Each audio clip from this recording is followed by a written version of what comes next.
हा रात्रीच्या अंधारात घेतलेला व्हिडिओ कोणत्याही एसटी अपघाताचा नाही तर एका मोठ्या गुन्ह्याचा पर्दाफाश करणार आहे। खेड दापोली मार्गावरील भडवळे शेरे भोईवाडी येथे एका सशस्त्र चोरट्याला डिझेल चोरी करताना रंगेहात पकडण्यात आले। गेले अनेक महिन्यांपासून एसटी प्रशासनाची डोकेदुखी ठरलेल्या या प्रकरणाचा अखेर छडा लागलाय। गेले 8 महिन्यांपासून या परिसरात एसटी बसमधून डिझेल चोरी होण्याच्या घटना सातत्याने घडत होत्या, त्यामुळे एसटी महामंडळाचे मोठे नुकसान होत होते। मात्र काल रात्री या चोरट्याचा काळ आला आणि एसटी कर्मचाऱ्यांच्या सतर्कतेमुळे तो जाळ्यात अडकला। चोरटा बसमधून डिझेल काढण्याच्या तयारीत असतानाच कर्मचाऱ्यांनी त्याला घेराव घातला आणि पळून जाण्याच्या प्रयत्नात असताना त्याला जेरबंद केलं।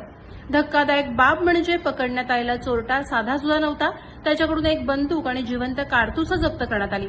चोरीच्या वेळेला प्रतिकार करण्यासाठी तो शस्त्राचा वापर करण्याची शक्यता होती। आरोपीकडून चोरीचे डिझेल आणि गुन्ह्यासाठी वापरलेलं साहित्य पोलिसांनी ताब्यात घेतलंय। प्रहार डिजिटलसाठी राकेश कोळी, दापोली।